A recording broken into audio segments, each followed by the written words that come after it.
Well, we will have now the first panel of the event, titled Influence of Mexican Art, of Mexican Mural Art on East Asia. And first, let me introduce our two speakers on this first panel. So our first speaker will be Professor Bert Winter-Tamaki. He is a professor of art history at the University of California in Irvine. He has written 3 books on modern and contemporary Japanese art. Art at the Encounter of Nations, Japanese and American Artists in the Early Post-War Years, 2001. Maximum Embodiment, Yoga for Western Painting, Yoga, the Western Painting of Japan, 1912-1955, published in 2012. And Tsuchi, Earthy Material in Contemporary Japanese Art, published in 2022. Winter-Tamaki curated a 2023 exhibition titled Art and Ecology in Japan from the 50s to the 80s in the Mori Art Museum in Tokyo. His most recent publication is An Appetite for Flames in the Japanese Art World during the 1980s, published in Archives of Asian Art in 2024. The second speaker today will be Professor Shengtian Zhen. He is an artist, scholar, and curator based in Vancouver.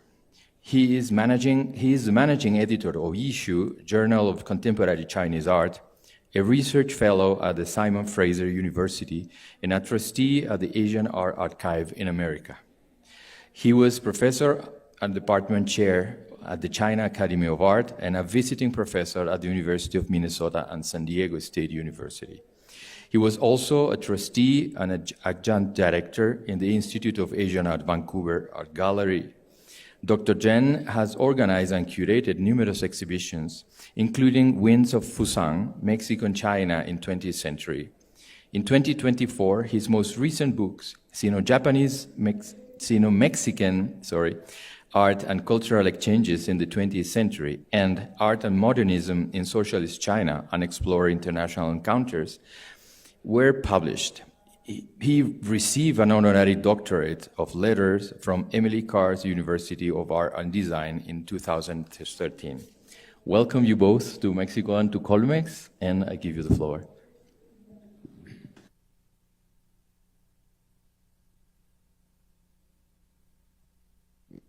Now is it on? Thank you, Amaury, for the introduction and for moderating our panel. And thank you, Professor Jin Young and Professor Marisol for organizing this event. I'm especially happy to be here because it gives me an opportunity to return to the study of Kitagawa Tamiji, who is an artist that has a special place in my scholarly heart because I've been following his work for quite some time, including an event that was held in this room perhaps in 2011 when there was another gathering regarding the connections between different cultures and Mexican art. At that time, I was inspired to look at the painting of Kitagawa Tamiji in particular and to look at his painting and his use of the medium of painting as a way of addressing cultural differences, ethnic and racial and national differences that were so much part of his transnational experience. And this time, through the kind invitation to come to this event, I found myself in the libraries of Tokyo over the summer, diving into another aspect of this artist's work, namely his work with art pedagogy, teaching art. Now, this entire event is focused on muralism, and muralism from Mexico as it moves into Asia. And I want to suggest an expanded understanding of muralism to include not just the painting of large images on walls, large walls outdoors, but in a broader sense, art that addresses not just the elite and not just personal intimate experience, but art that addresses the public. So teaching art to children is another very important aspect of disseminating art to the public and not a very important channel of muralism. And Kitagawa Tamiji is one of the most remarkable subjects of that move of muralism in Asia, and in particular of pedagogy from Mexico to Japan. So this is a self-portrait of Kitagawa Tamiji, painted in Mexico in 1941 in a modernist style with flat lines of color and eyes slightly ego and a very professional sense of light and movement. But let's look a little bit more closely at his it's convenient to think of his complicated transnational career in three blocks. The first starting in 1914, when he moved from his native Japan to the U.S. at age 20.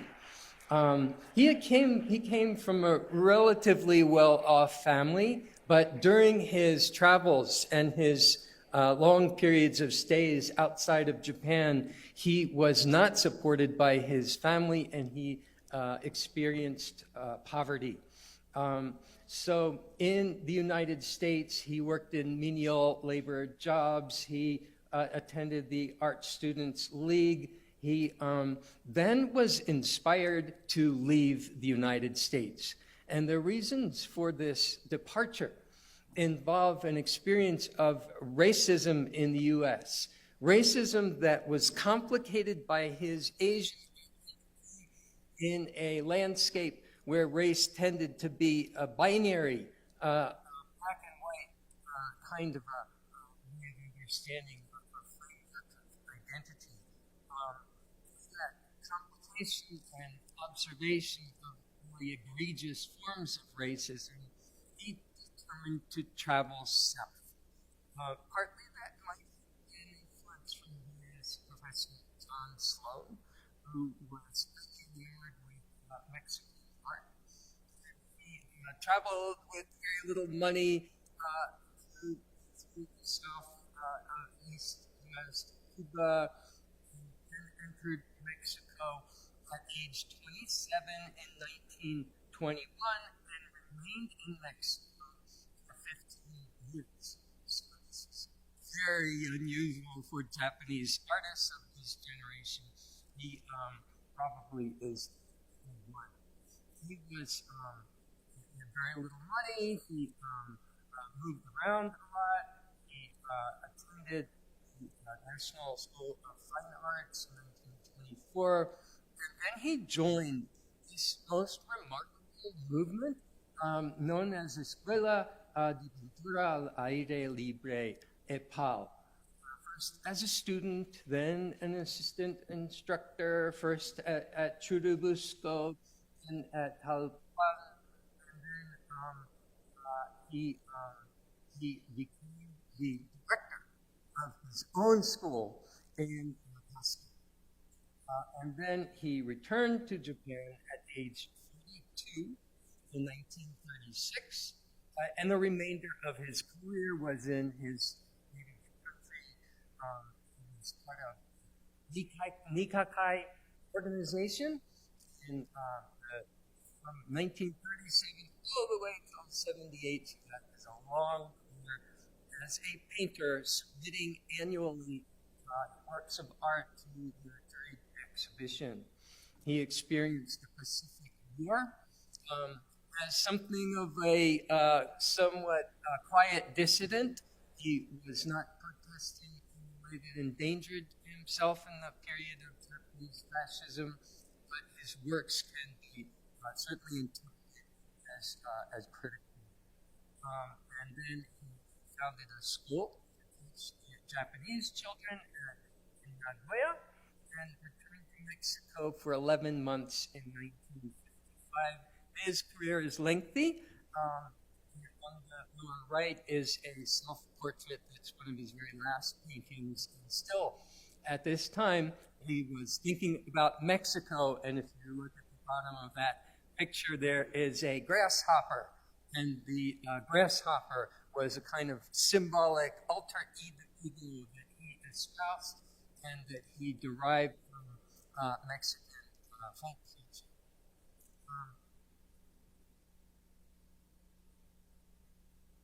Okay, is that better? Okay. So, Kitagawa was many things. He was a painter, a book illustrator. He also was a writer. And I would like to call your attention to these two books in particular. The book on the left is very autobiographical, as you can see. Its title translates as Youth in Mexico, 15 Years with Indians. And it's a personal, graphical story of his trajectory through all these different cultures. It's a remarkable book. He's a very keen observer of people. It has an ethnographic element to it as it describes cultures of Mexico and elsewhere. It's also a period piece, so he uses language in ways that aren't necessarily acceptable today, but he was very sensitive to people, especially Indians. So that was a term that was used the way we use the term indigenous today. And he actually, at one point, became a Mexican Indian in the sense that he lived with a poor farming family. People started thinking of him. He started to look, as he says, as he got sunburned, and they wanted him to marry their daughter, and then he moved on. But so that is an aspect of his work as well. I recommend translating this book into Spanish. I think it would be a very interesting read for people in Mexico. On the right is a very different kind of book. It's writings about art pedagogy, which is what I want to focus on today. How do you teach children art, and what is the purpose, and what does it do for children to teach them art? And it is based on his experience teaching Mexican children to a great degree, and is filled with all kinds of observations and speculations, and it is also informed by intellectual currents in 20th century thought about pedagogy and child development. A writer of varied talents, and I think very important for the understanding of how art pedagogy moves in the 20th century. So here's a photograph, the only one I've ever seen, of this school that he was director of in Pasco. And you can see there are 4 kids that are sitting on chairs in the floor. It's only one room. You can see their paint bottles on the shelves and brushes and tools. They have boards there. This school was visited by Fujita Tsuguharu. He is a very famous painter in Japan. He was extremely successful in Paris before the war. He came to visit Tasco, and he wrote later that it was a humble school with just one room, and Kitagawa is the principal and the janitor. The students are barefoot. That's not true. They're wearing shoes. It's interesting to measure the gap between what people say and what the visual evidence is. So how is Fujita kind of imposing a stereotype on what he saw? Interesting question. It looked like a group of vagrants. Kitagawa loved the children more than his own and joined them happily in painting. So there's this school that he is operating. Now let's think of it. The way I think of it,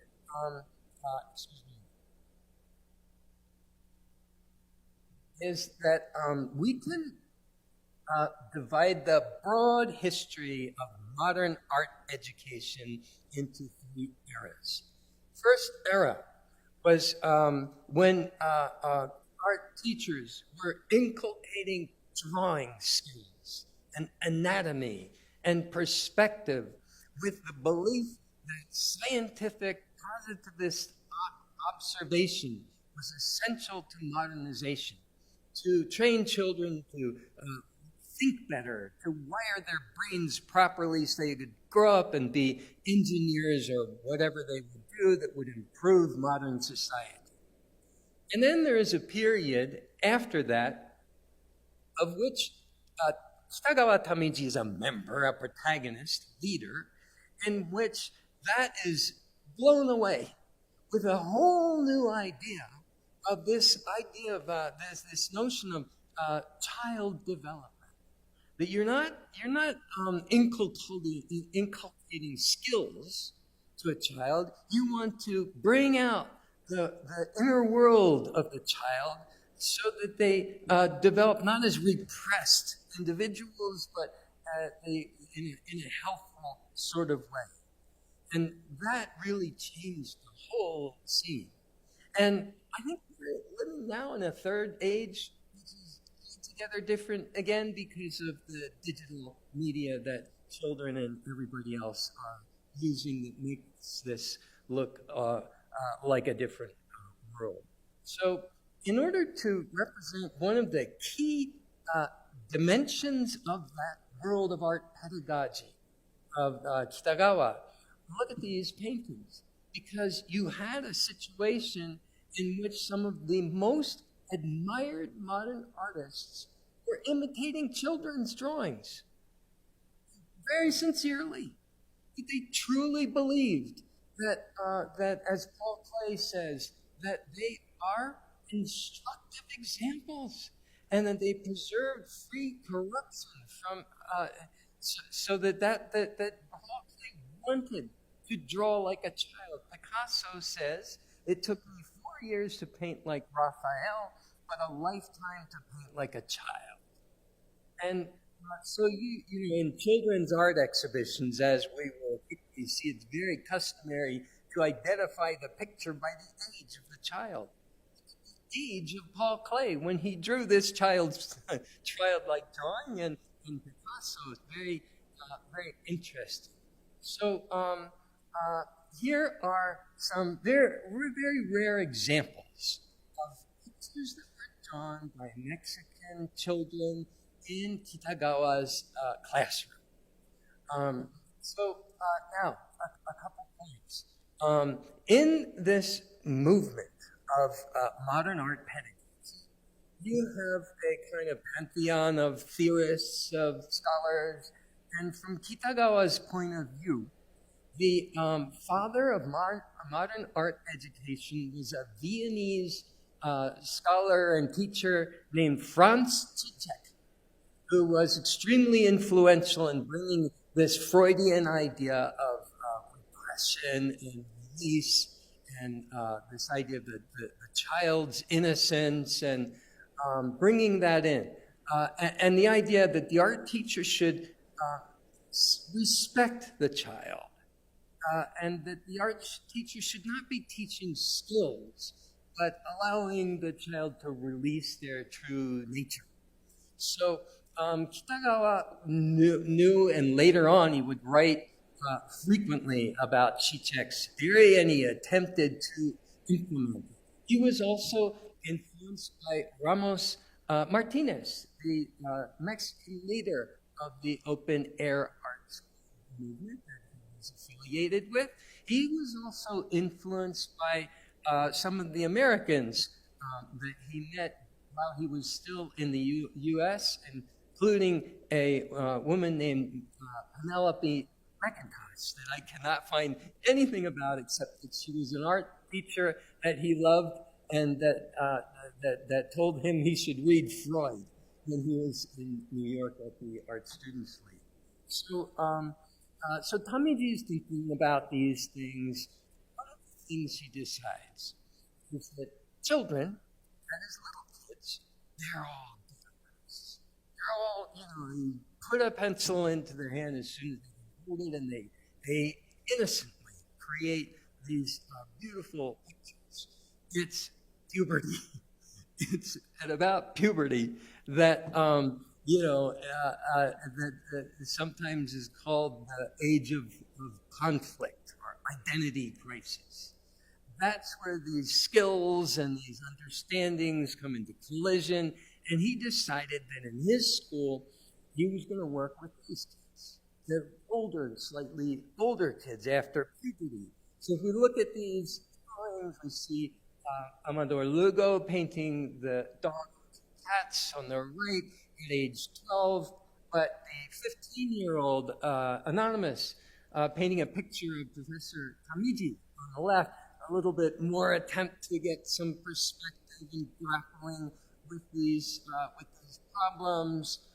But there are all kinds of anecdotes about what was going on in Kitagawa's writings about his students. He says, for instance, they came in and they immediately started calling him maestro, professor, teacher.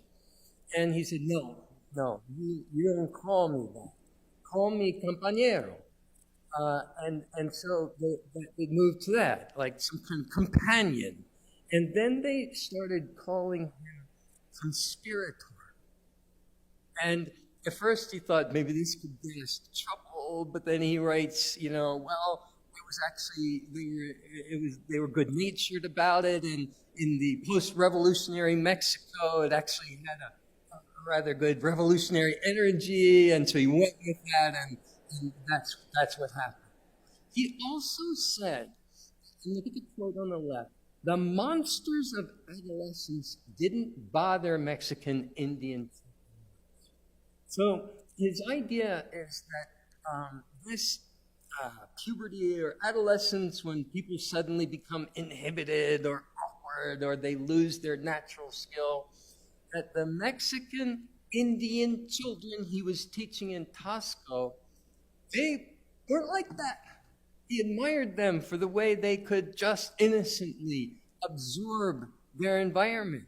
He said, I just give them pencil and paper, told them to go out and draw things that are important to them, and they would come back and we would add colors the next day.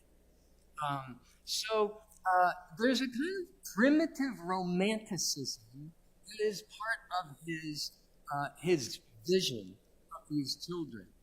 He's teaching in Tasco. He's, working with them. Another aspect is that American tourists are flooding this bucolic little town. And he says these boys come into the classroom with their shoe shine boxes. And they earn money by shining shoes. So I devised a plan to sell their pictures to foreign tourists. Give half the money to them. And they were really happy with this. So now you can see something totally different from the progressive psychology of art education, and you start to get a type of style, a type of vision where there's a folk art tradition that comes in, and this now Amador Lugo, the painter of the dogs at age 12, is painting 7 years later, much more skillfully. But you can kind of see how this type of painting might work into the taste of American tourists' vision of rural Mexican village, with no machinery, no signs of urbanization or industrialization, or so you can kind of see a very different element that comes in that is evident through looking closely. But this is an example of a painter who then became very skilled. And last night we saw at the Museo Caluz an extraordinary, later, very competent, talented landscape by the same Amador Lugo as he he progressed. But the concept that Kitagawa is really after was not to train great artists, but to train great human beings. So even though Amador Lugo is a great success story, that really wasn't the primary objective of his teaching. He did paint pictures of children in Pasco, some of whom might have been his students. And he did have this ethnographic kind of approach, and in his writing, he talks about the sociological kind of position of people with different skin colors, and there's a sense of different strata, social strata, and the children with darker skin have a more grim kind of outlook. And this is a town in which Siqueiros, who he would later write was the best of all artists. He really appreciated Siqueiros for having a sense of fight. Siqueiros was under house arrest in this town of Tasco in these years, and he was painting Mexican children too, and they are very grim too, and he was also organizing them into a union. They would go out and wash cars of tourists, and if they didn't pay, they would pierce the tires with long nails. So this was a kind of moment in time where there was a sense of anxiety in this environment. It was not entirely a bucolic environment. Part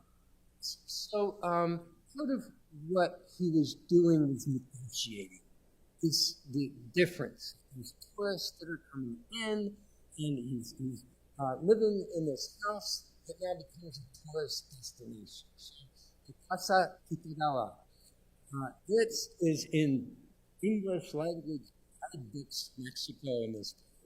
You go there, you'll find a Christmas tree there at Christmas time. It is so cute, the stucco and the cacti. It's all this guy is running. So here's a very unusual painting in which he tried to actually visualize the difference between these people in the local environment, the American tourists and the local people, in ways that are kind of stereotypical. So as we evaluate the legacy of Kitagawa, very difficult to negotiate that gray line between accurate observation, ethnographic sensitivity, empathy, and stereotyping. So the woman on the left is barefoot, brown-skinned, holds a single small blue flower, and next to her foot is the local cathedral. And the American taller woman is wearing more jewelry and has high heels, and the sky is forming a black dome above her head, and she holds her hand to her forehead and seems to be beset with worries of modernity.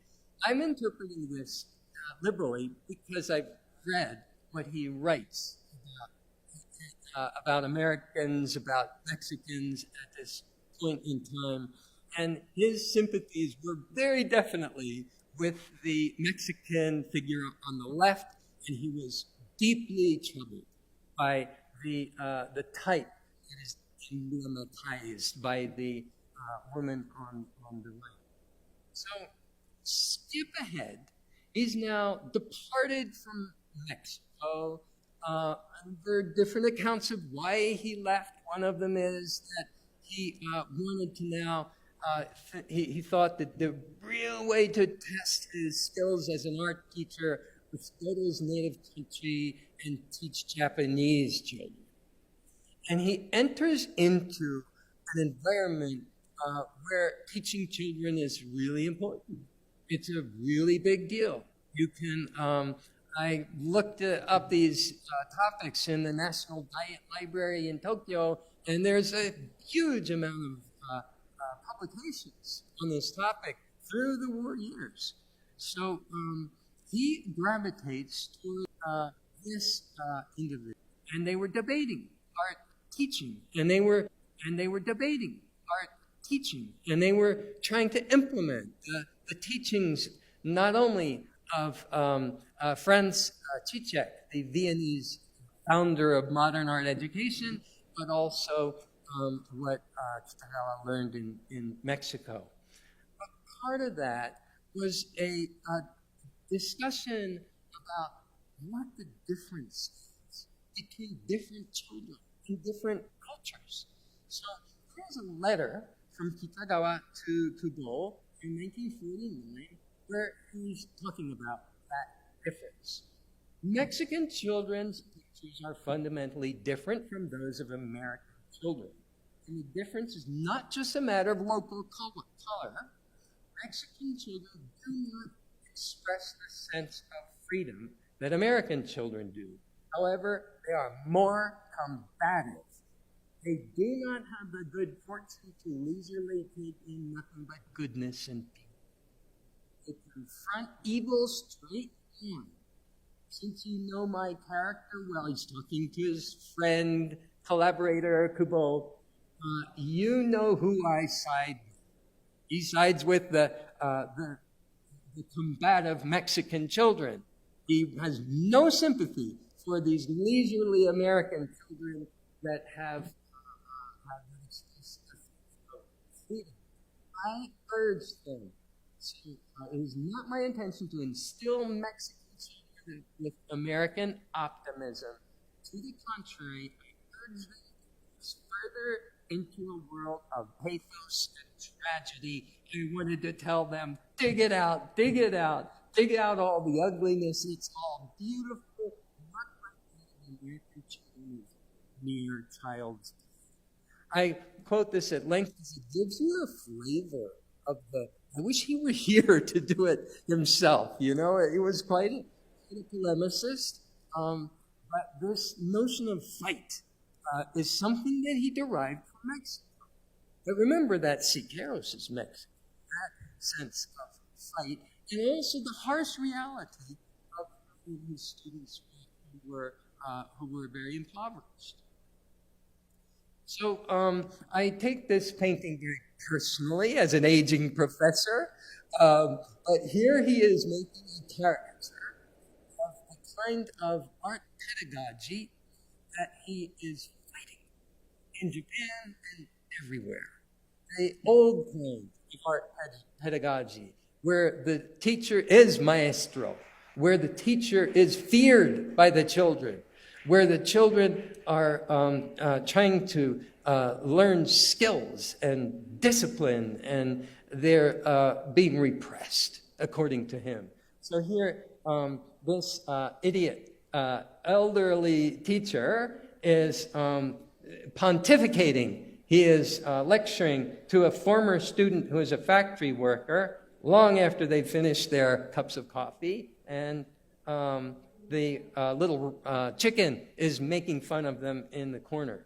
But it does give you a sense of the kind of factions and the divisiveness of the debate.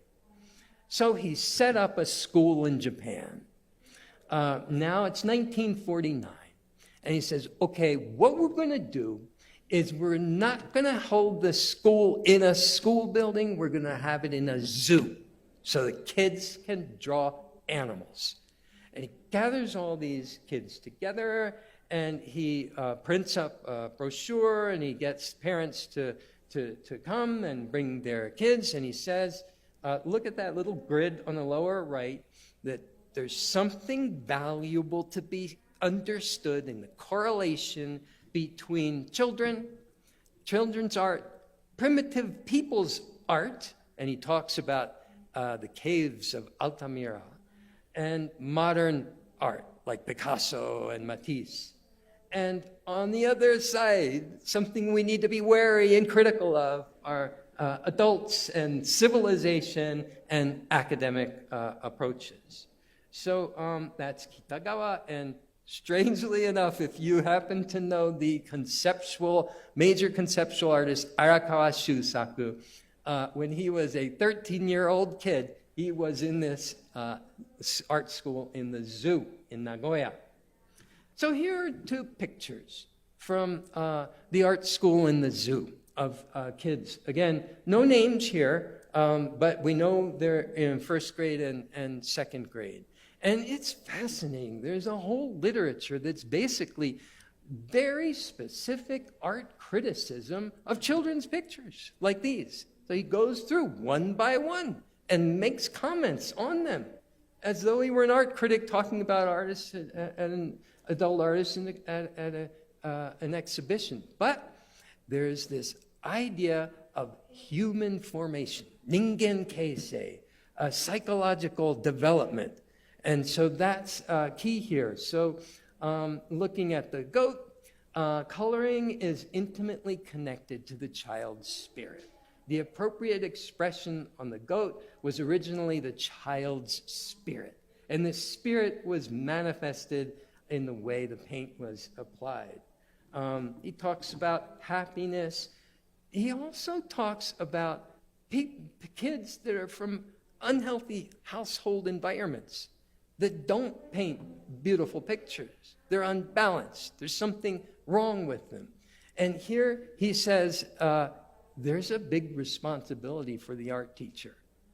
Now, the implication of that is remarkable. What it means is that the art teacher has the opportunity to help the child create a more happier picture. And if you follow the logic, and I don't think he would agree with this way of following his logic, but nonetheless, it suggests art as therapy and art as a way to ameliorate the psychological condition of the child. And if you go further into the literature, people are saying all kinds of things, such as, look at the child's drawing.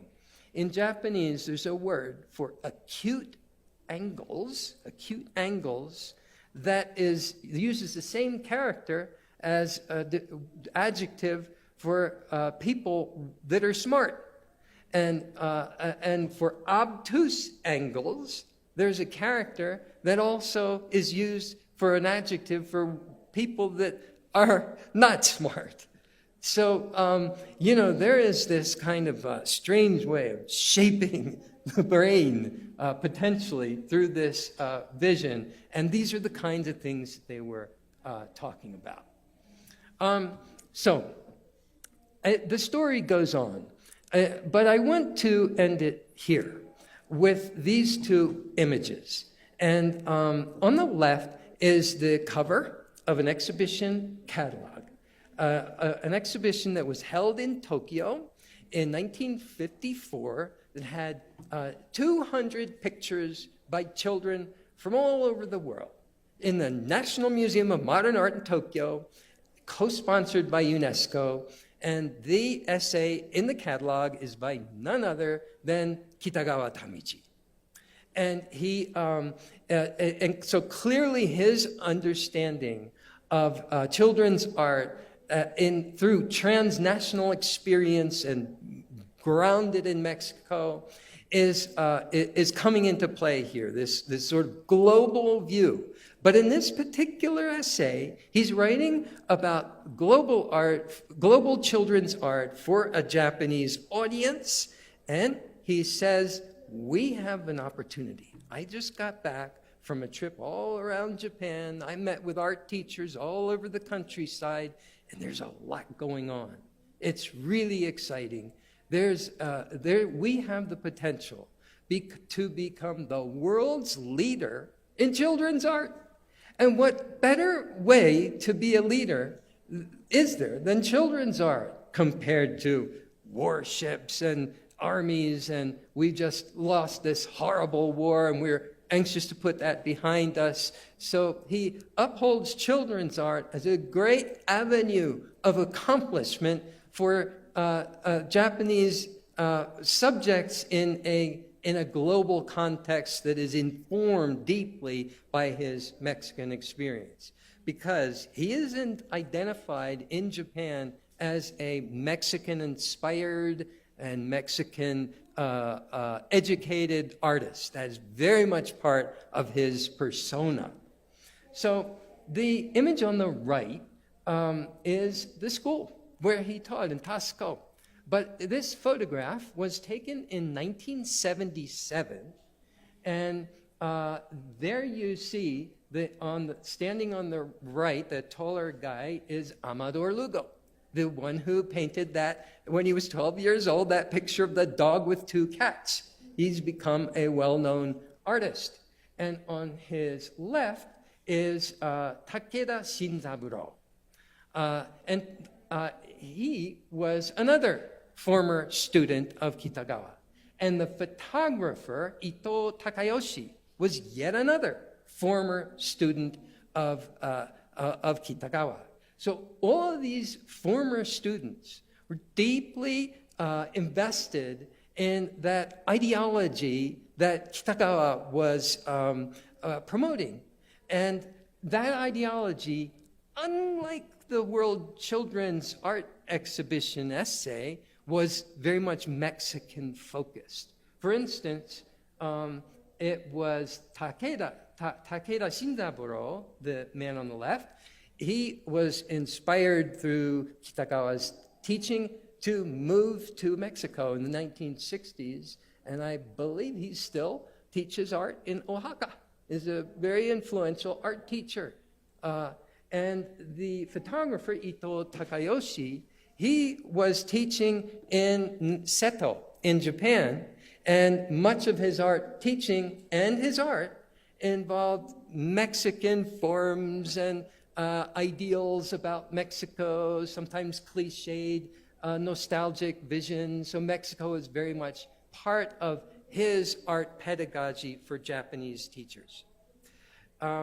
So I'll end there with a little glimmer of an epilogue, which is to say that the reports are that he became very, he withdrew after this in the late 1950s. He became disillusioned with this program of art teaching and very concerned about the conservative trend of Japanese and world politics, and retreated from teaching to a degree and was focusing more on his on painting in that late phase of his career, when he embraced the grasshopper as a symbol of potential revolution. But I'll stop there. Thank you.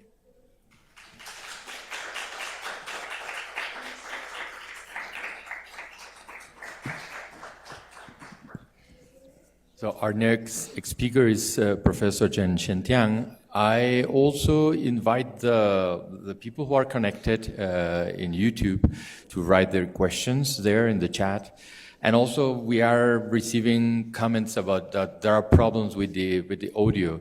I don't know if it's a problem of connection, but I know that these microphones are kind of strange. You need to have them right like here in order for the audio function well. But anyway, so Professor Chen. Oh, can I have that?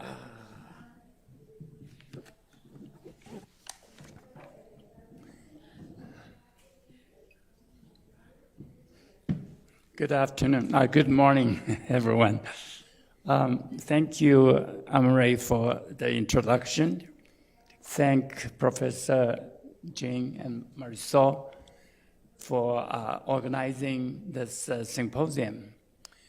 This reminds me, in 2008, I come to Mexico City with a few Chinese artists. We visit the Aesthetic Research Institute in Unam. We met with Professor Orozco. She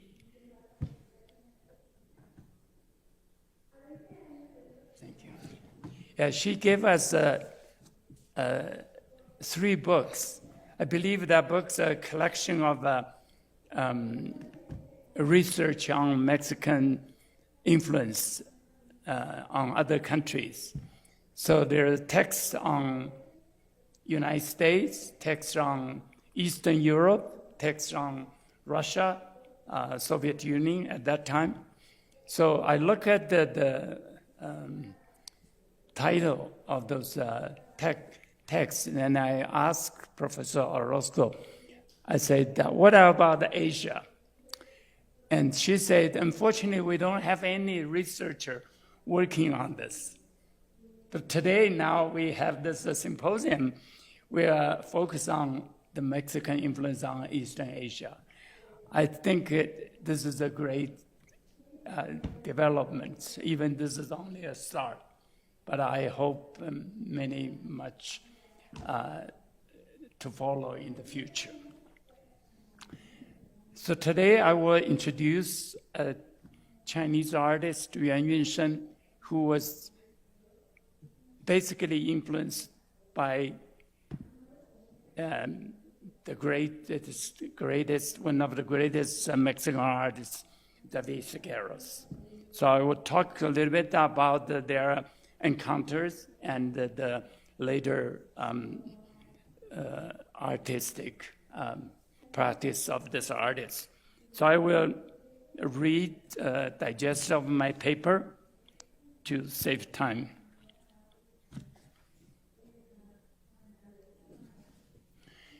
On July 5th, 2022, the Long Museum of Art in Shanghai opened the Journey of Yuan Yunshen, the largest retrospective of this remarkable Chinese artist to date, spanning 7 decades from 1950 to the present.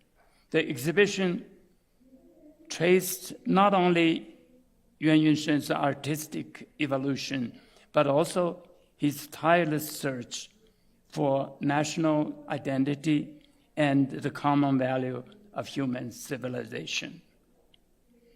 The curator of the show, Cui Chen-chan, wrote in his introduction, quote, in 1956, David Figueroa, one of the 3 giants of Mexican muralism, visited the Central Academy of Fine Arts to give a lecture.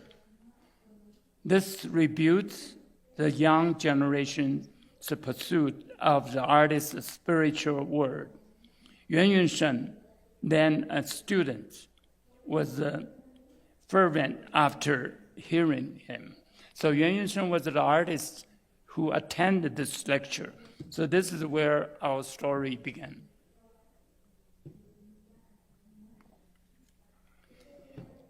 "70 years ago, an extraordinary cross-cultural dialogue unfolded when Figueroa visited the People's Republic of China. This exchange would leave a profound impact on modern and contemporary Chinese art. As an internationalist, Figueroa had long sympathized with Chinese revolutionary struggle. In 1945, he created Victims of War in Mexico City, a mural partly inspired by a photograph on the Japanese bombing of Chongqing that killed more than 4,000 people. Now you can see this painting in the Palace of Art. I went there yesterday again to look at this. The past of China was prepared by a Chilean artist, Jose Venturelli, who had worked with Figueroa in Chile in 1941. Venturelli moved to Beijing in 1952. He participated in the Peace Conference of Asian and Pacific regions, and then later lived there for more than a decade. Now, as the cultural ambassador of Latin America, Venturelli suggests in 1955 that a touring Mexican art exhibition should also travel to Beijing and Shanghai. And also, he suggests that Sigueros himself should come. This is the letter Marisol found in the Sigueros Center here in Mexico City. We showed the letter in an exhibition in 2018 in the Diego Rivera Mural Museum. On July 31st, 1956, the exhibition Oil Painting and the Printmaking from Mexican National Front of Plastic Art opened in Beijing, showing 138 oil paintings and 258 prints.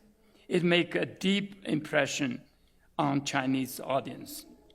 Later that year, Sigueros and his wife Angelica arrived in Beijing, staying at the Xinqiao Hotel. Then, at that time, they were officially invited by the Chinese Foreign Cultural Council and the Chinese Artists Association. The artist Wang Qi, who was my teacher when I was a kid, Professor Wang Qi, then a professor at the printmaking department at the Central Academy, he was the host for Sigueros' visit. This is my interview with him in 2007, when he was already 97 years old. His memory is incredible. He almost remembered everything Sigueros said back in 1956.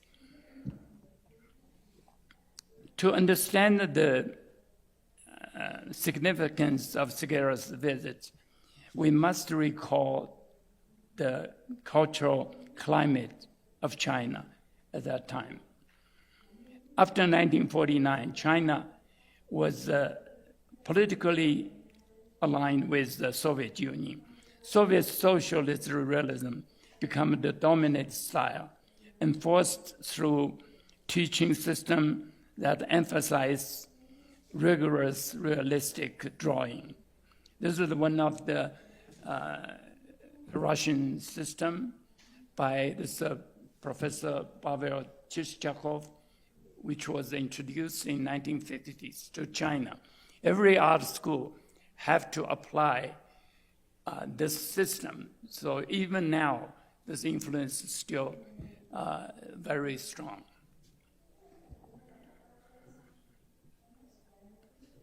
Although Sigueros was a communist and at the time a Stalinist, he was critical of Soviet art.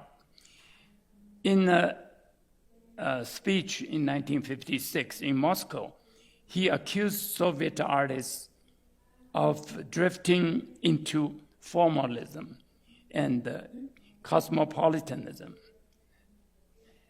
That same year, he, in an open letter published in the American publication Mass and Mainstream, he wrote, quote, "None of you are interested in finding new materials, techniques, although you have a state more able than any other which has ever existed to provide you with the means to achieve this transformation," unquote. The Chinese Artists Association translated this letter into Chinese and circulated it widely, framing as a friendly advice. So on the right side is the Chinese translation of this letter, and the left is the English publication. When Sigueros arrived in Beijing, he was welcomed warmly. He recalled, "The painters, my Chinese colleagues, with that authentic humbleness, asked me my advice. I replied, advice to you. Perhaps I could only present to you our Mexican experience of almost 50 years in what we call public art. But you are the one who advised us with your example about the way to defeat colonialism and the imperialism once and for all. This is Shigeru's answer. He gave a lecture at the Chinese Artists Association Gallery, and also in his lecture, he urging the current the creation of monumental art for the new era. He criticized the academicism and also praised Chinese tradition. His talk were widely discussed among students and artists. On October 17, 1956, he met with Premier Zhou Enlai. Their conversation lasted for over 2 hours. Actually, Zhou Enlai had visited the exhibition early that year, before Shigeru arrived.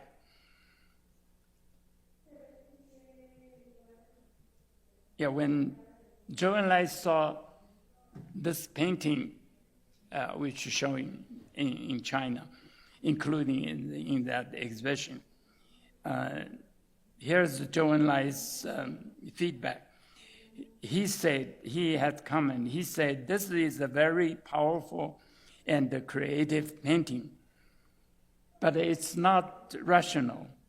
If the proletarian classes really had a stone head like this painting, then there would be no hope for humanity. That was reported in a Mexican newspaper, but we don't know if when he met Premier Zhou Enlai, did they really discuss about this painting? We have no record. Among the students listening at Central Academy was Yuan Yunshen, was the artist today we want to introduce. Here is what he recalled. Quote, this Mexican artist was tall and strong. Every part of his body large and solid, giving him an extraordinary presence. When lecturing, he asked numerous questions and gave opinions on Soviet and Polish art. The core problem he identified was that the art of socialist countries placed too much emphasis on details, like facial features and the expressions, while neglecting large things such as gesture. And so the work lacked of that vitality and impact. By large things, he means expressive movement of human subjects and the overall grasp of a large-scale conceptual structure. He also encouraged us to transcend the boundaries of framed painting and the experiments with diverse medium and the materials. He shocked me to the core and inspired me, making me always wonder why such a great and flourishing nation as China could not produce an artist with his vitality of thought and greatness of spirit.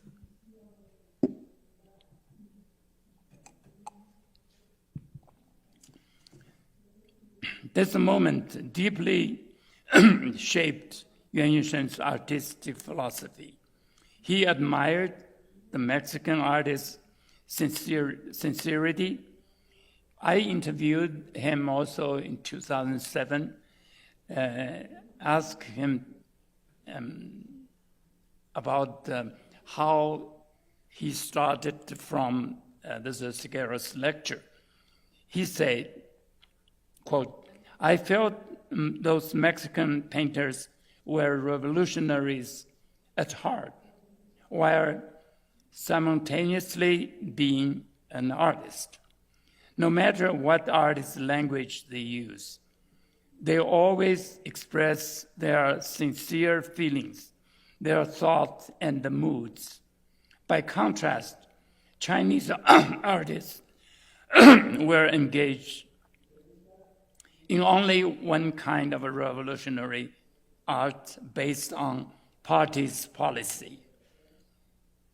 So the fundamental point of Mexican artists were their sincerity and the great idealism. So he realized Chinese artists paint the revolutionary according to the government order, not from their heart. So then he found that the difference is the artists really need to be true to themselves. This is his self-portrait, one did in 1975, another did in 1984. You can see a little bit about his what he means about the artist's spirit.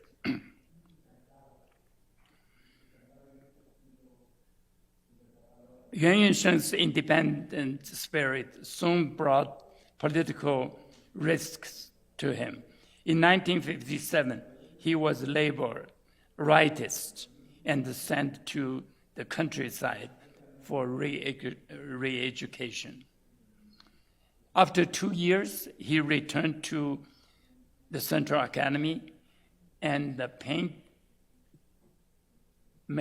this is my interview with him.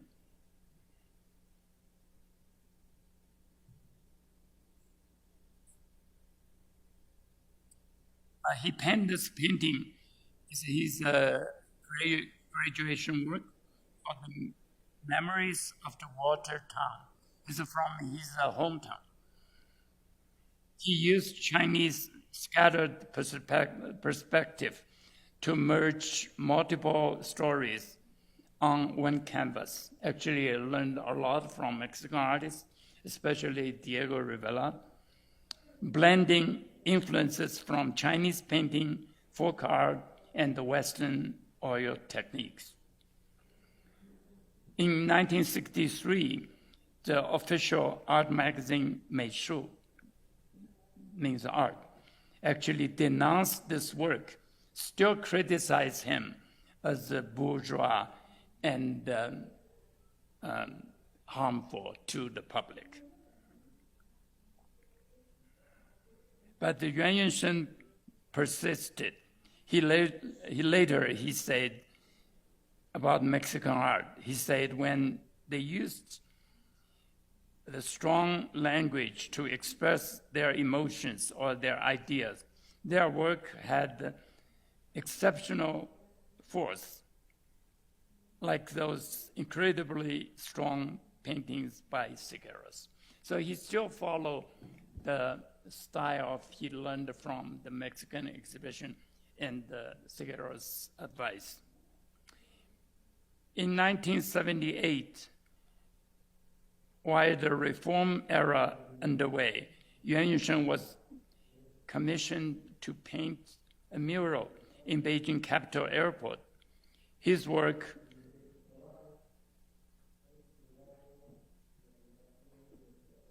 water sprinkling festival and ode to life draw from di-ethnic legend.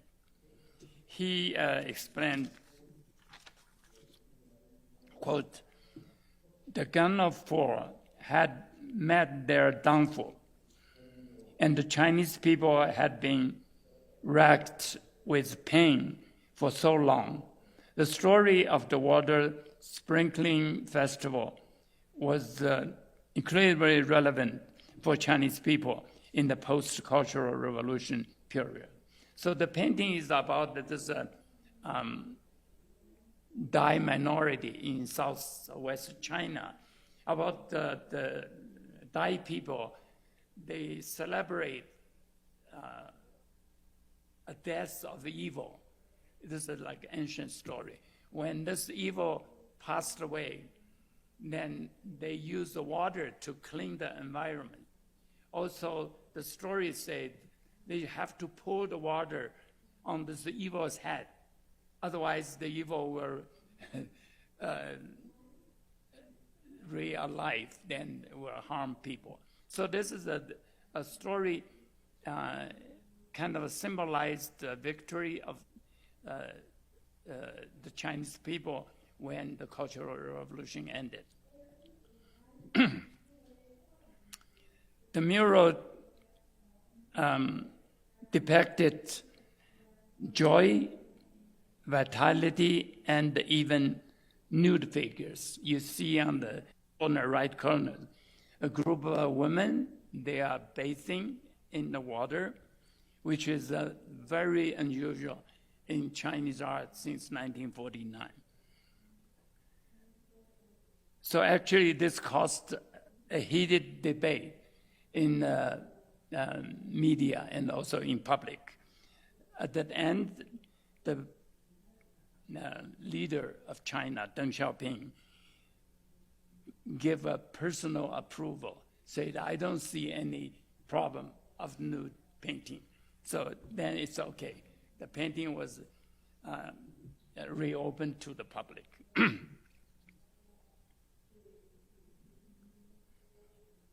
A Chinese critic, Ying Xuanxi, later declared the airport mural were the first high peak in the march of Chinese art toward modernity during the reform and opening up period, unquote.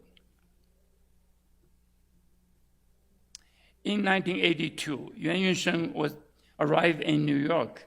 He was invited by the Asian Cultural Council that founded by John D. Rockefeller III. He was taken to visit the public and the private collections in the state and to meet with artists like William de Kooning, Jasper Johns, and Robert Rauschenberg. Those are very famous contemporary American artists. He also was, for the first time, he creates a mural outside of China. He was invited to this Tufts University near Boston. He created a large mural called the Red, Blue, and Yellow, equal to white. It's one of two ancient Chinese myths. Based on ancient Chinese legend, Yuan Yunsheng explained, quote, the first part of the painting of Gong Gong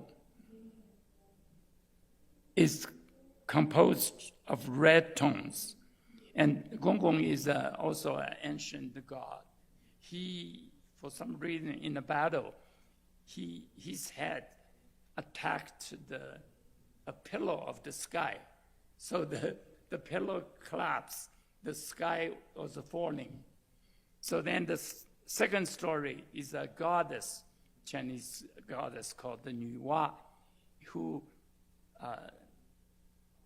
meant it repair the sky so the people can live peacefully. So this is the story, three-part story. First part was painted in blue, and then second part in red.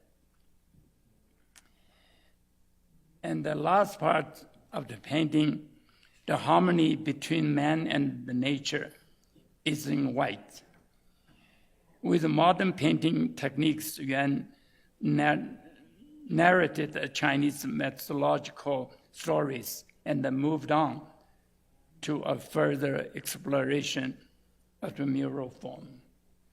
Actually, he told me a very interesting story. When Tufts University invited him for this mural, he went there, he just go to the library to read books every day. And for a week, the staff in the university didn't see he's done any sketching or any painting on the wall.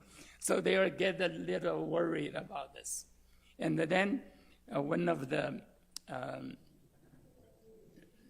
hosts, I think, asked him, so when are you going to show us your composition, your project plan? And he said, I don't have, there's all playing in my mind. If you want to see it, I show you a sketch, very simple sketch. Yeah, this 3 parts. So actually, the Tufts University was a little bit suspicious about how he created the painting. But then, when he started, he just working directly from his mind to the wall. There was no sketch, no preparation. He just start from the beginning to the end. All this, like, how long was it? Like 12 or 15 meters long wall was finished. Yuan Yunshen living in the West for 14 years. So he returned to Beijing in 1996 with an even stronger cultural confidence.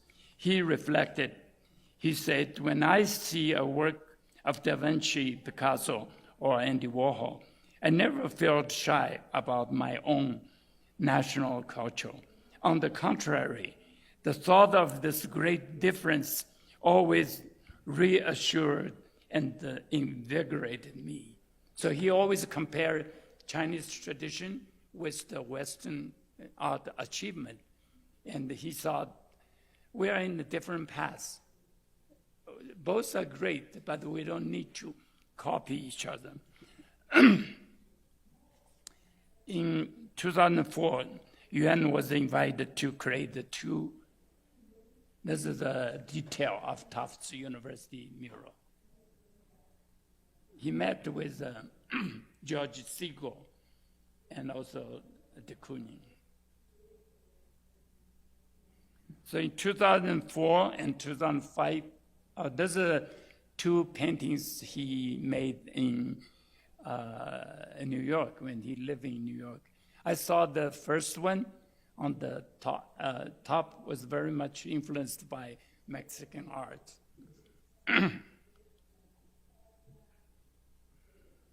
Yeah, this is a mural made in Hong Kong for the City University. They call the scholar in contemplation with guqing. Guqing is a Chinese instrument. The green stuff under the painting, the lower part of the painting, is kind of an instrument. You play like play guitar. Yeah.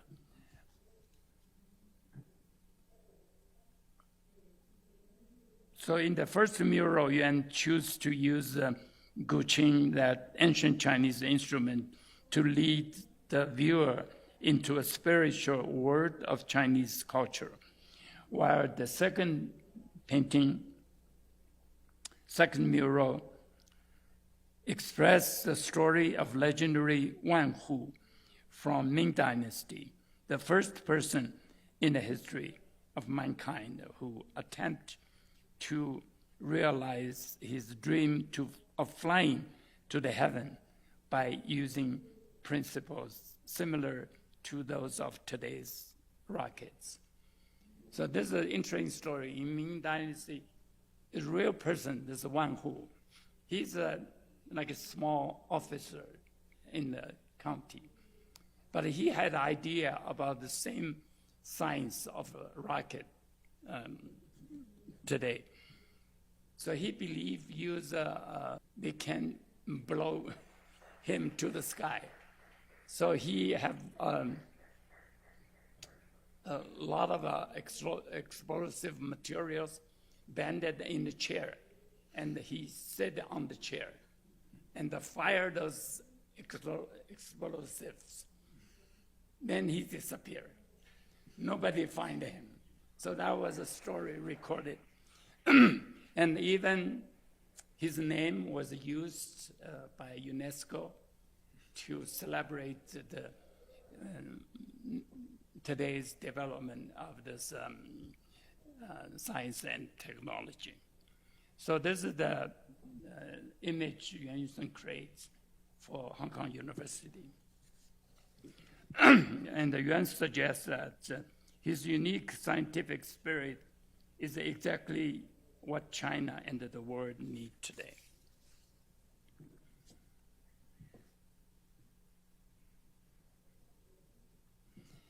So besides his mural creation, Yuan Yunsheng's other long-term dream and the pursuit is to build a China road for art education. He believes that for more than a century, China's higher art education has basically followed the West, from 19th century academics to discourse of the modern and contemporary art, with the West as the main frame of reference. He advocated that the basic education of China in China must return to the aesthetics based on one's own native culture.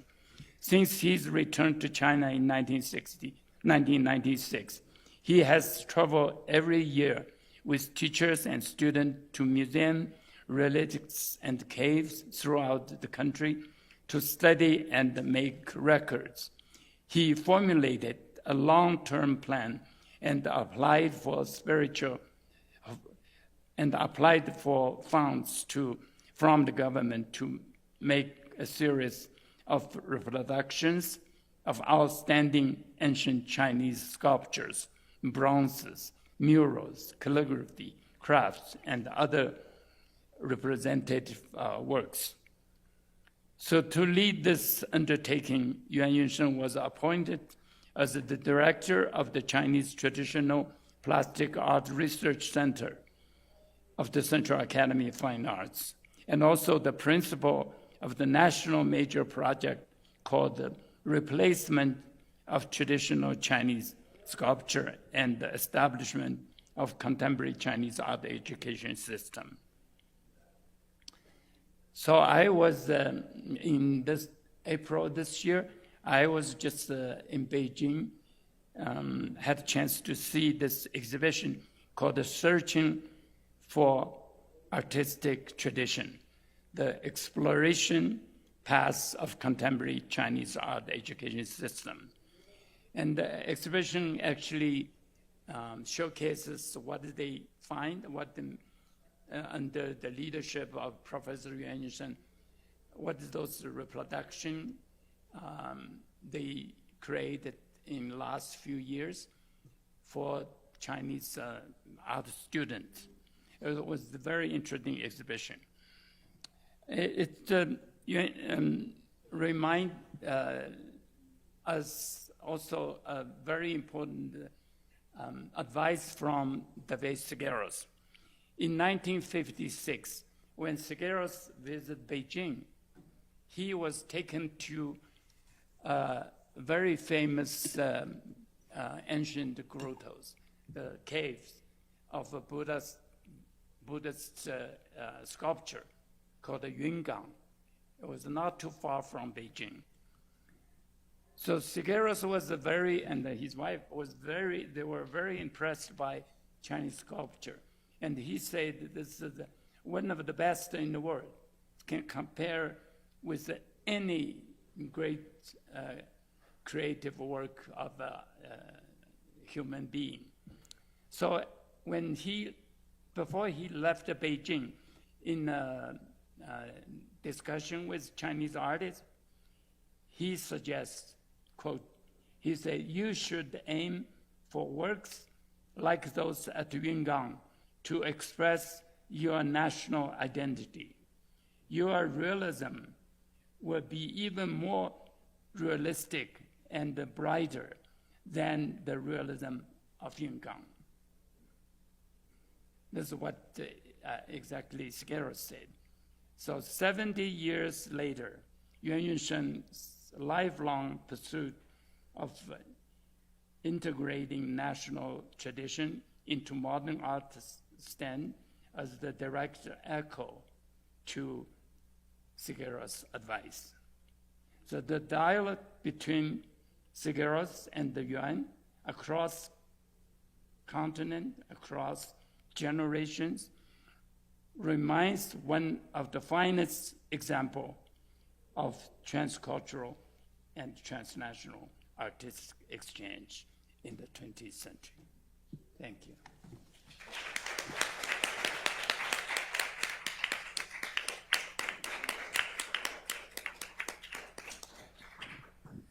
Thank you very much to both speakers today in this first session. And then we will have now a Q&A session. So I invite not only people here to ask their questions, but I also have some questions here for that were written at the YouTube chat. And also I invite other people who are connected to write their questions here as well. So, good morning. Sergio Gallardo asked 2 questions. I would like to ask if during Kitagawa's 11-month stay in Mexico in 1955, he ever visited Tlalpan, and whether you could share more details about his pedagogical approach in relation to the school Escuela de Pintura al Aire Libre en Tlalpan.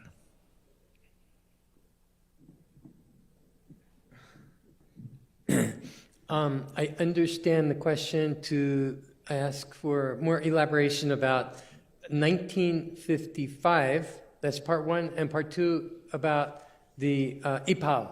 Is that right? Is that the question? About the School of Open Air? There are 2 different questions. The first is if he ever visited Tlalpan, and if you can detail more about his pedagogical approach in relation to the Escuela de Pintura, is the name of the school. Okay. So he did not only visit Tlalpan, but he was in the school of the open air art school that was located in Tlalpan for 7 years. So that's the longest period. He was there for quite a long time. That was not when he was director of his own open air art school, however. That was after he left Tlalpan and moved to Tasco. And the second question about the open air art school movement, I think that was a profound influence on his art pedagogy.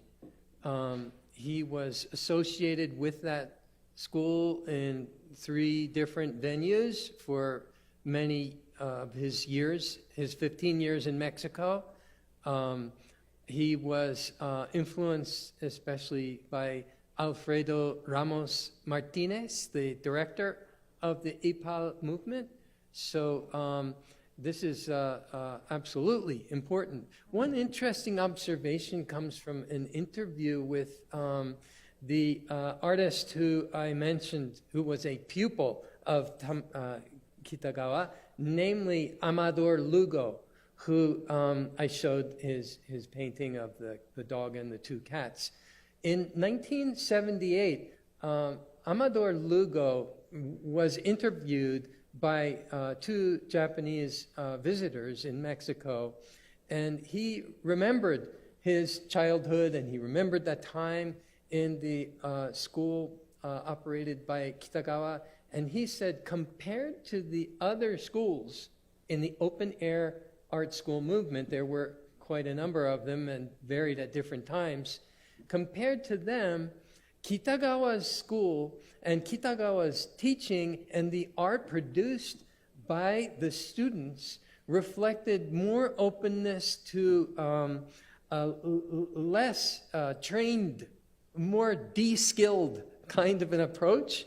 I would love to see a larger selection of children's paintings from throughout those schools to test that comparative analysis. But he seemed to think that in that regard, Kitagawa was a bit distinct in his teaching, that he was letting these children be their sloppy selves, if I paraphrase perhaps inappropriately. So that's one distinction of his position within that school. However, it's also meaningful to me that there's an article about Kitagawa written and published in the 1930s by a Mexican colleague who deliberately says that Kitagawa was very different from the many visitors from the north. And there's an important study by James Oles about all these Americans coming to Mexico with stereotypical nostalgic kinds of views. And in this article, the opinion is that Kitagawa was very different, that he actually lived with the people, and he had a deeper understanding, and his perspective was very close to the people that he lived with and who he taught in his school. So I think that's important to keep in mind when assessing his larger position within the open-air art school movement.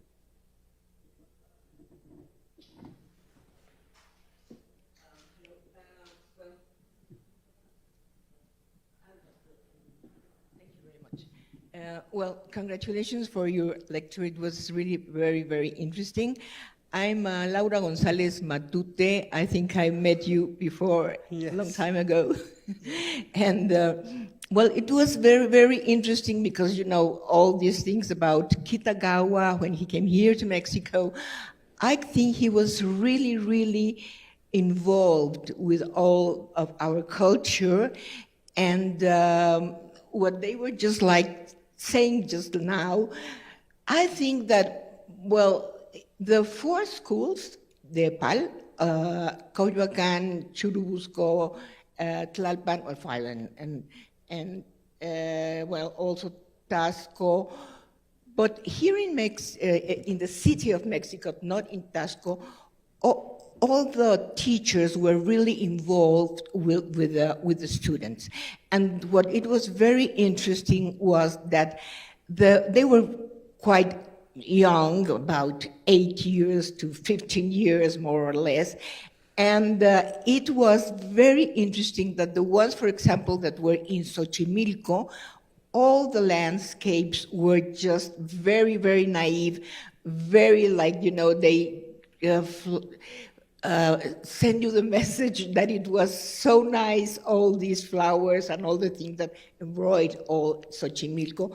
And in Tlalpan, it was very interesting because some of the oils or the drawings they were making, sometimes they show like a cemetery.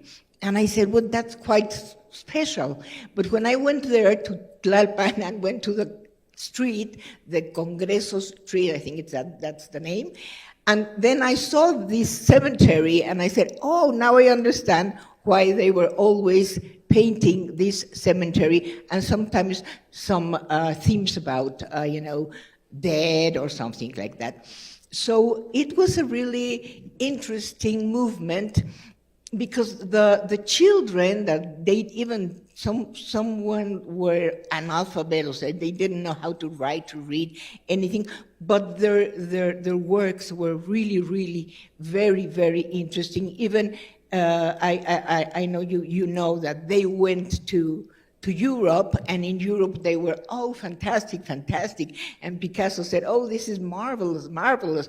Because of that, because they were free, because they were so naive. And in that moment, in Europe, after the war, the first war, the art was just like in crisis. So this was very fresh, very alive. And so Picasso and Fujita, that's when Fujita knew the drawings, and he knew the one that went there because Kitagawa sent 2 or 3 oils to Paris and Berlin and Madrid, no? So that was very, very interesting, and so I have been just like studying Kitagawa. And something that is very interesting for me is that in Mexico, he didn't try to paint murals. And when he go back to Japan, at the first time, he didn't paint only, well, large oils and with many different subjects, some related to Mexico, some of them. Mostly the way it was, the drawings and all these things like Diego Rivera, Orozco, Siqueiros, Tamayo, anyway, no? But when he came to visit Mexico in 1955, I think that he was really impressed because the university, National University, they have finished the library, for example, made by O'Gorman that was all with ceramics. And also he went with Diego to the Anahuacalli, and also this big, big building that now is with the earthquakes, it comes down, the Secretary of the SCOP Communications, that's the one in Avenida Eje Central. It was all covered with ceramics. And so I think he was very, very impressed with that. So when he go back to Japan, he began making these murals with ceramics because he said this is a very good technique for Japan, because in Japan there are a lot of earthquakes and some, tsunamis and all this, and it rains, etc. So the other techniques like fresco are not very good for Tokyo, for Japan. And the time I went there to Japan, I saw four or five murals of Kitagawa, very interesting, and they are all made by ceramics and pottery also.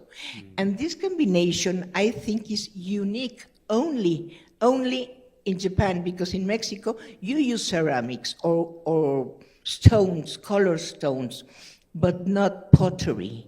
And that was a very, very interesting technique that Kitagawa introduced to the art, international art, I will say, But even though I think that what is very, very interesting about Kitagawa coming to Mexico is that he really found joining the two cultures, and they have many things in common.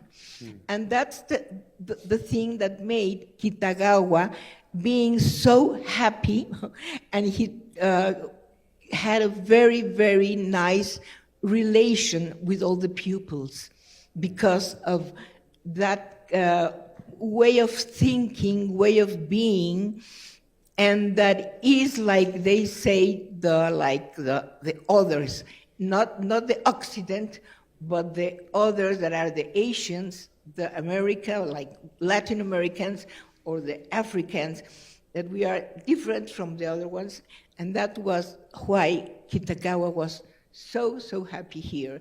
And well, that's what you just told us, because of the pupils that were very near the teacher, and the teacher as well with the pupils, So thank you very much, Bert Winter. It's wonderful to see you again. Let's talk later. Yeah, Okay. Thank you for those comments. Yeah. Thank you. Thank you. We have a second question here, and then we have another one online. Well, thank you for your presentations. And I have a question for Dr. Bert. Well, it was fascinating to me to have an approach on Kitagawa Tamiji's vision on Mexican culture and children education and children art.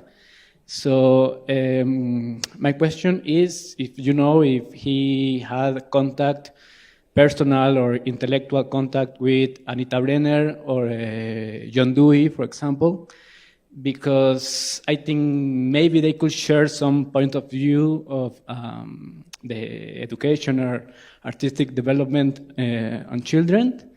But also because specifically Anita Brenner was in Mexico and even in Tasco in 1932. She helped to Siqueiros to organize the exhibition in Casino Español. So maybe I think they could share at some point. And, well. Tell me more about them. They were there then, and what were they doing? John Dewey and Anita Brenner. Well, John Dewey was a... Oh, John Dewey. John Dewey. Okay. Yeah.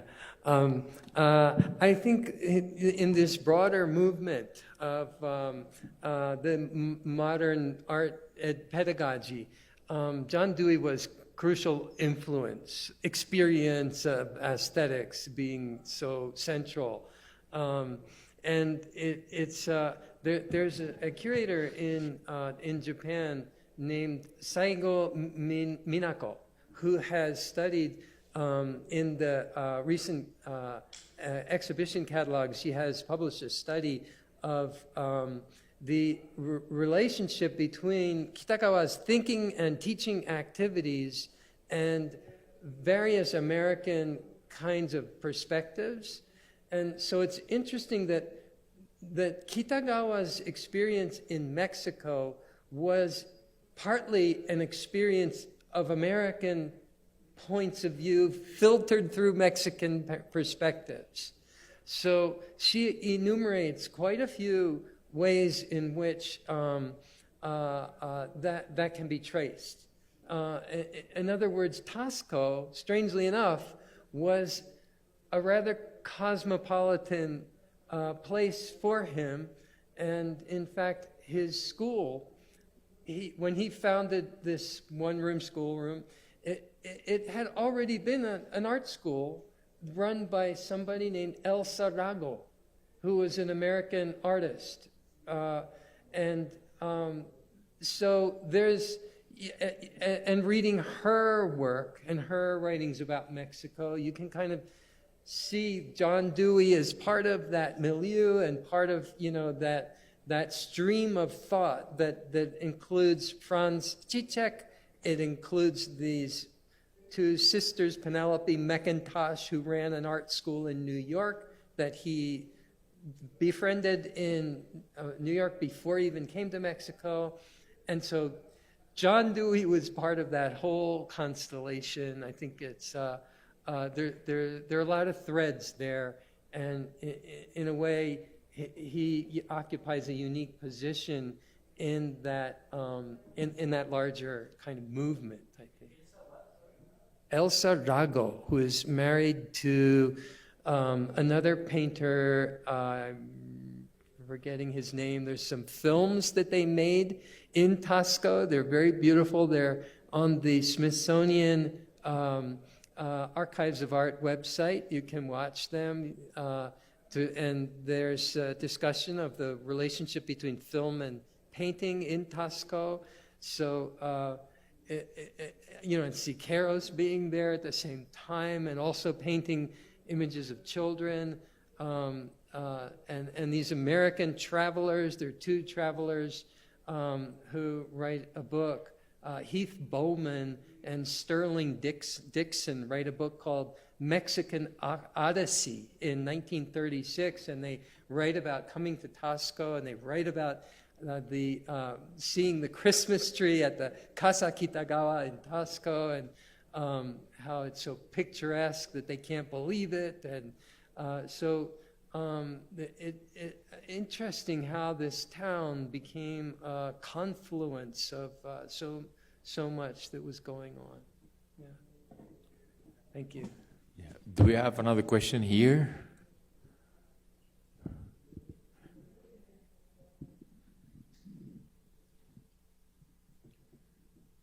Okay, I would like to thank both of you for your presentations too. And this question is for Professor Bert Winter Tamaki. I hope to be very brief. How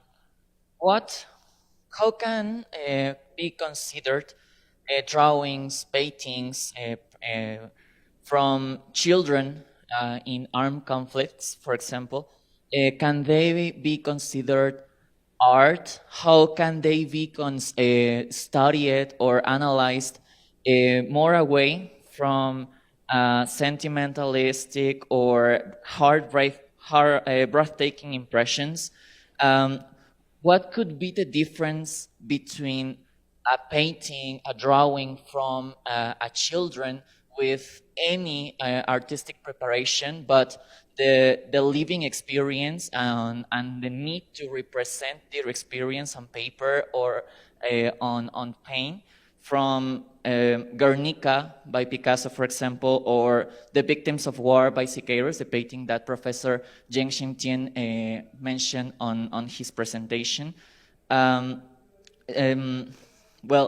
This comes to my mind because we are talking about the pedagogic way to teach and to learn art in this bidirectional experience, but from the people who are not available to take this kind of preparation, but the need to express themselves to the world. How can we take those productions and analyze them by an artistic and academic perspective on the matter? Thank you. Yeah, it's such an important question, and I would like to offer Kitagawa Tamiji's answer, because he, if I understand your question correctly, he wrote about this in an interesting way. He said it's very important to understand that when Picasso makes a childlike drawing, he is making that drawing on the foundation of a fundamental understanding of the harsh reality of modernity. Whereas when the child makes a drawing that looks, formally speaking, very similar, it is made without any knowledge of that. It is made out as a innocent projection or expression without inhibition or without self-scrutiny, in a way that is so beguiling that that modernists such as Picasso regard that as precisely a gateway to surpass the brutality of modernity that is, expressed so violently in Guernica and many other positions. But you also mentioned Professor Zheng's talk, and I think you might have some perspectives on this issue as well.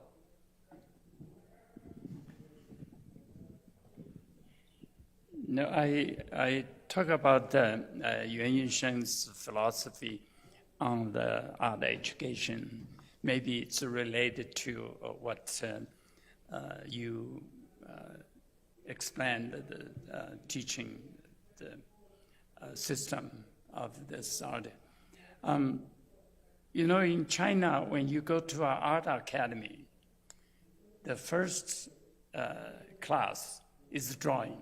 Every school, no matter what media you want to take, oil or ink painting or printmaking. But the first year, fundamental study is the drawing. And what do you draw is a Western sculpture. Yeah, probably the same in Mexico, right? You go to your classroom, you see statues of David, of Venus, of those, sculpture from Greek, from Roman. So for whole year, the student draw those images from those Western sculpture. And their aesthetic view was influenced, actually was changed probably from their childhood. When they were kids, they probably were brought by their parents to Chinese temple, to some market, see Chinese folk art, to, Chinese sculpture in those Buddhist temple. But when they go to the academy, their aesthetic view gradually changed by this drawing classes. So Yuan Yunsheng felt that's not wrong, not right, for our future generation. We have to change it because of this transformation of aesthetic view was not on the interest of Chinese art. So he spent almost more than 10 years with his team to search the greatest Chinese sculpture from the caves, from temples, from those ancient works, and to reproduce those images for the drawing classes. So this is just one of the examples. I think we all were thinking, what is the best way to educate children or a young student? I'm a teacher for almost 60 years. I still have a question. Are we damaging those young people's talent, or are we educating them? So many times when people ask me questions, what do you think of education? I will say, artists cannot be educated. Art cannot be taught. Yeah. But we can provide you environment. We can let you have an opportunity to see great art. In the academy, you have a library, you have a museum. We invite the visiting scholars, visiting artists. So you will show great example of what is good art. But you have to develop it themselves. I don't believe all this teaching system. I think all the system have maybe some advantage, but mostly disadvantage. It will damage, young people's talent because you try to frame them. You could frame them this way or that way, but it's not a right thing to do. As a teacher, I would just give students freedom to explore whatever you want, but if possible, I will provide you with the best environment for you to grow up yourself, like a garden. I'm not the one you want to change this plant, but you just give them the plant water or let them have enough sunshine. That's what we can do. I have a very specific question for Professor Chen. Do you know if Yuan Yunsheng ever came to Mexico or not? Who? Yuan Yunsheng. Yeah, he came twice. Yuan Yunsheng visited Mexico when he was in United States in 1980s, 1990s. He came to Mexico twice.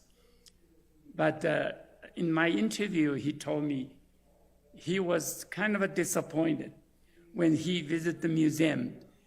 He didn't see, he was not really fond of contemporary art.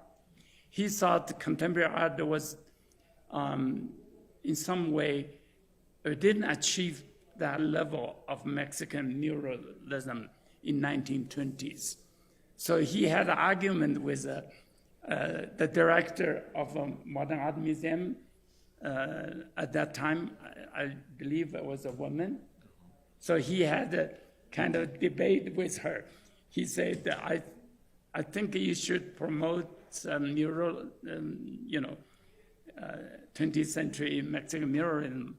more to the young generation. So that was another topic we can talk about. But he did visit. You know, every Chinese artist, when they come to America, the first thing they want to do is to visit Mexico. I did in 1982 when I was first arriving in the United States. I come to Los Angeles and I got a ticket, flew to Mexico City. I was very fortunate to have a chance to meet some great artists like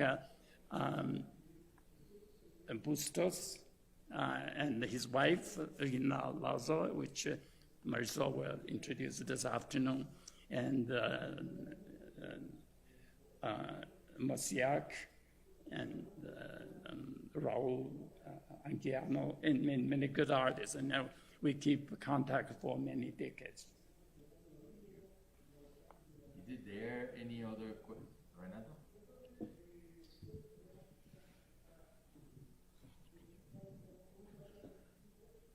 Thank you. It was very interesting and very interesting morning. Just to elaborate more on what has been said on the open air schools, and the question asked by this colleague in the middle row, the one thing that has to be acknowledged to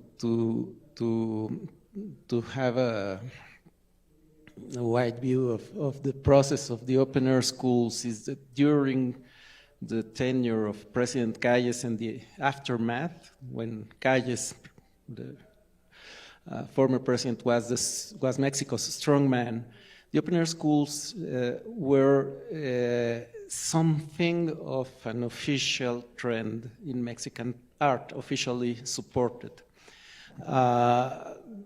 There are a number of reasons for this, and I'm not saying it to disqualify the experience.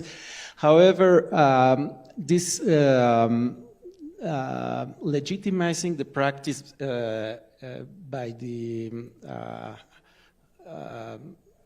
the participation in a project, in a very wide project, because there were several art schools, forces the muralists themselves, who had been discreetly being pushed to the fringes of the official art, it forces them to develop as a movement on their own, to strengthen their identity as a distinct trend in Mexican art, different from the art schools, and this is the position of Orozco and Siqueiros. So to analyze the paintings of the children, which is perfectly possible, you just have to have an interest on whatever the children were thinking on. I mean, just as with adult artists, it's not that difficult. However, there is one thing that you need to take into account, which is the belonging to this major trend in Mexican culture that gets somehow instrumentalized by the official discourse while remaining a very distinct, I would say authentic, legitimate trend in education. And it remains so because there were several ways in which John Dewey and the whole pedagogical debate of the early 20th century got mingled in Mexican education. So it is not like there were these schools isolated in the middle of Tasco, which is quite a process. The making of a parochial world city is fascinating. But the fact is that most rural education in Mexico was done on this school of action premises, ideas, so that it was interpreted that way. And I guess it is the late 20th century that loses the code, loses the way to interpret that practice. Thank you for your talks.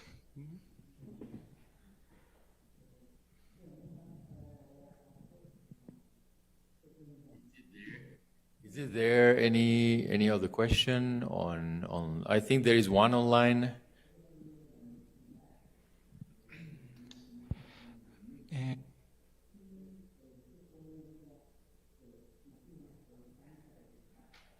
Sergio Gallardo asked again if we know those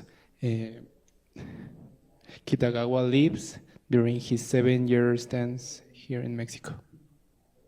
If you know where was the place where Tamiji lived in Mexico during those 7 years here. Oh, in Tlalpan. And Where in Tlalpan? yeah, if you know where does No, Lily do you know? ¿De dónde vivió exactamente, si se sabe? Sí.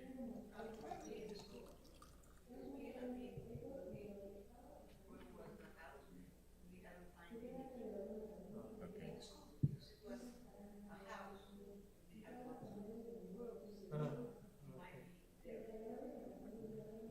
So the answer was probably in the school.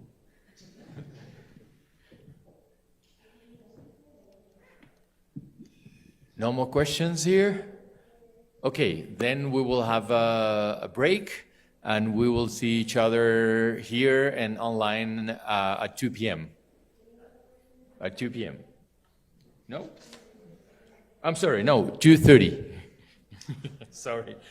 A las 2:30 nos vemos aquí y en línea.